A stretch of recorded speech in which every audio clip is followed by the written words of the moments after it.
नमस्कार दोस्तों, आप सबका हमारे इस YouTube चैनल में स्वागत है। आज हम बात करने जा रहे हैं golden temple and mysterious vault B temple Padmanabha Swamy के बारे में। ये वीडियो थोड़ा लंबा है और इस टेम्पल के बारे में हर चीज कवर करता है, तो आइए शुरू करते हैं।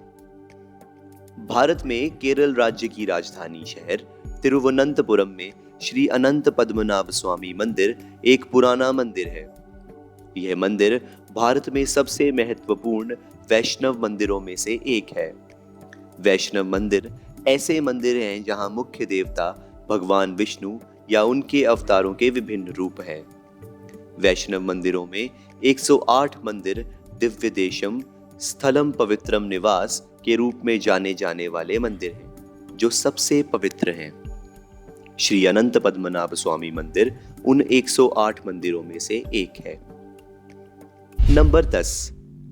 हालांकि इस मंदिर का महाकाव्यों और पुराणों में संदर्भ है, मंदिर का मूल कलयुग से पहले दिन से लगभग 5000 साल पहले माना जाता है। श्री पद्मनाभ की मूल मूर्ति का निर्माण कब और क्यों किया गया, यह अभी भी अज्ञात है। इस विषय पर कोई भी विश्वसनीय ऐतिहासिक दस्तावेज या अन्य स्रोत उपलब्ध नहीं है। इस मंदिर के श्री कोविल में भगवान विष्णु अनंत शय्यम में है।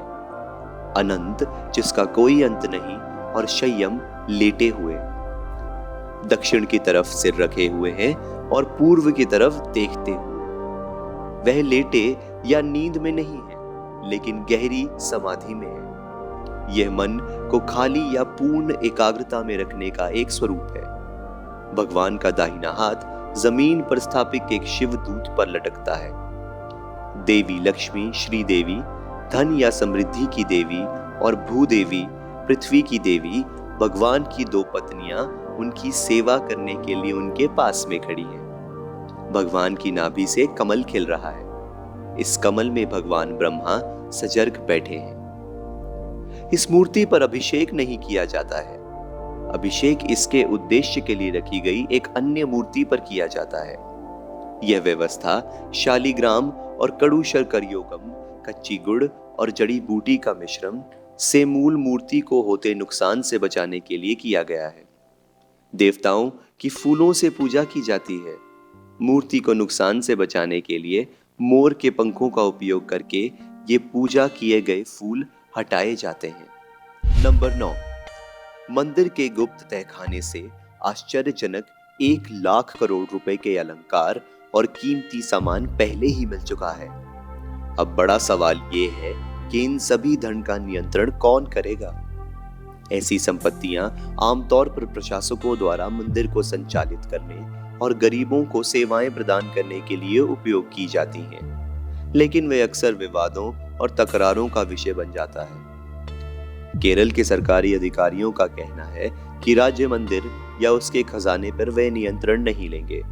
यह कदम कुछ कार्यकर्ताओं ने सुझाया था। एक प्रत्यक्षदर्शी ने कहा, खजाना शिष्यों और विश्वासियों से मंदिर में दान किया गया है। यह मंदिर की संपत्ति है और इसका राज्य के साथ कुछ लेना देना नहीं है। माना जाता है कि यह कीमती सामान मंदिर में हजारों सालों से जमा किया गया था, जो देवताओं को दान किया गया था, और बाद में विभिन्न राज्य वंशों जैसे चेरस, पांड्या, त्रावणकोर शाही परिवार, कोलाथिरस, पल्लव, चोल और अन्य कई राजाओं जो दक्षिण भारत और उसके बाद इतिहास में मेसोपोटामिया, जेरूसलम, ग्रीस, रोम और बाद में यूरोप और अन्य देशों के शासकों और व्यापारियों के विभिन्न औपनिवेशिक शक्तियों को दर्ज किया गया था। ऐसा माना जाता है कि ये मंदिर में त्रावणकोर राज्य के शाही परिवार द्वारा मंदिर में जमा किया गया था, जिसे 1947 में भारत स्वतंत्र होने के बाद स्वीकारा गया था। मंदिर के अंतर्गत कुछ मेहराब लगभग 150 वर्षों से नहीं खोले गए हैं। नंबर 8। मेथड मनी एक क्लॉक टावर है जो पद्मनाभ स्वामी मंदिर के बगल में स्थित है।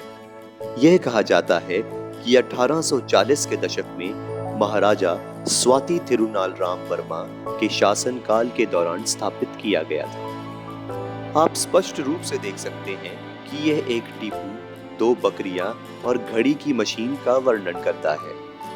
यह भी एक इतिहास है कि टीपू सुल्तान द्वारा त्रावणकोर पे आक्रमण के सफल प्रतिकार की स्मृति में इस घड़ी की स्थापना की गई थी। नंबर 7, यह मंदिर केरल की स्वदेशी शैली और पड़ोसी राज्य तमिलनाडु में स्थित मंदिरों से जुड़ी वास्तुशिल्प की द्रविड़ शैली के जटिल संलयन से बना है, जिसमें उच्च दीवारें हैं और 16वीं सदी के गोपुरम, जबकि मंदिर का मूल स्थान कासरगोड जिले के कुंबला में अनंतपुरम मंदिर है। कुछ हद तक वास्तुशिल्प के रूप से आपने शायद इस मंदिर के बारे में सुना होगा, जहां मगरमच्छ भी शाकाहारी प्राणी।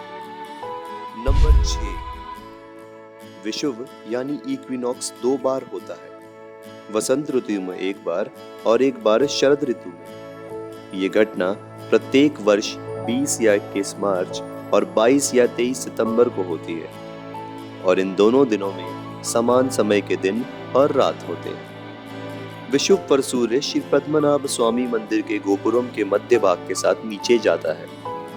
मंदिर गोपुरम इतनी अच्छी तरह से बनाया गया है कि विषुव पर सूर्य सभी दरवाजों से होकर ही गोपुरम के बीच में से गुजरता है।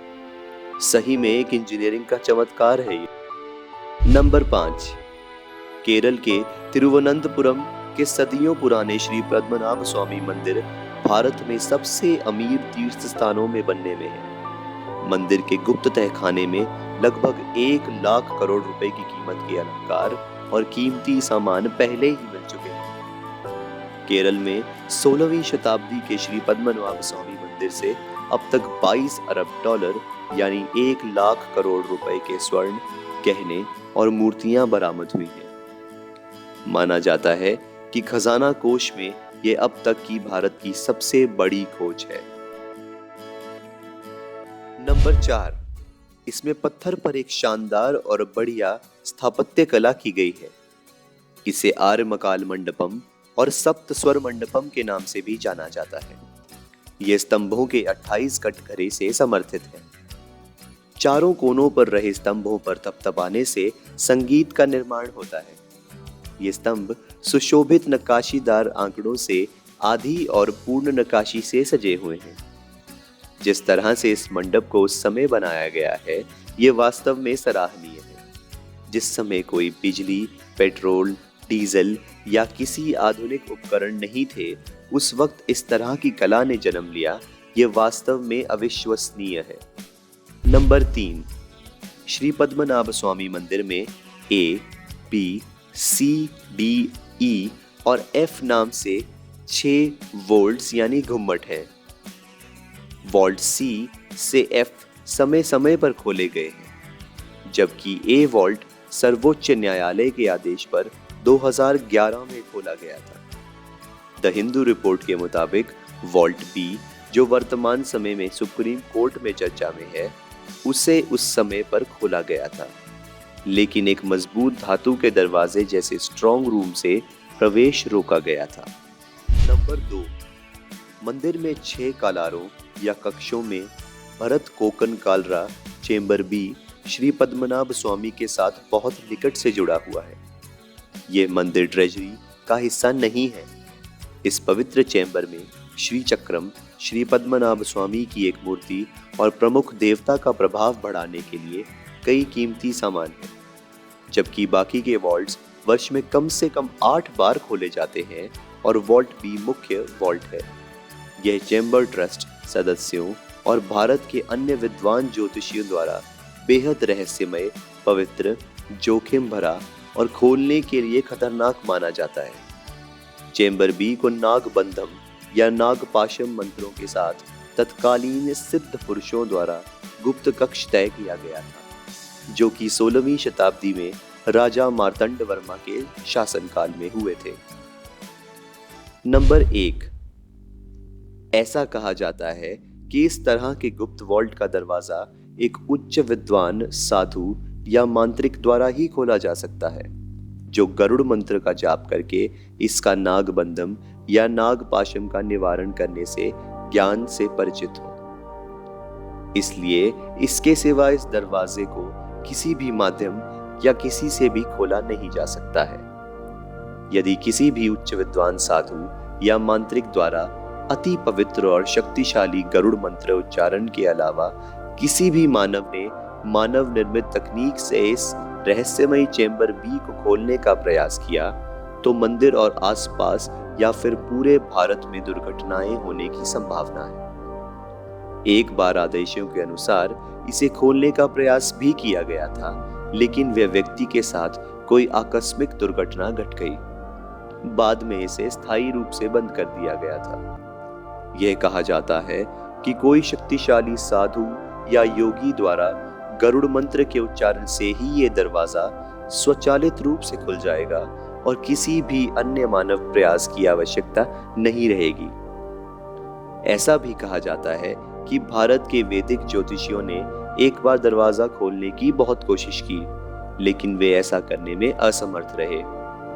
ये मान्यता है कि अगर किसी साधु द्वारा इस मंत्र का ठीक ढंग से जाप किया जाए तभी ये दरवाजा खुलेगा, अन्यथा दरवाजे की रक्षा करने वाले शक्तिशाली सांप जो लोग दरवाजा खोलने की कोशिश करते हैं उन पर कहर बरपाएंगे। तो दोस्तों, कैसा लगा आपको हमारा ये नया वीडियो? नीचे कमेंट्स में अपने थॉट्स जरूर डालें। क्या लगता है आपको अगर इसे खोला जाए तो क्या होगा? समुद्र से पानी बाहर आएगा या अन्य कोई और कहर होगा? तो वीडियो पसंद आया हो जरूर शेयर करें और ज्यादा से ज्यादा लोगों के साथ शेयर करें। सब्सक्राइब करना मत भूलें। धन्यवाद।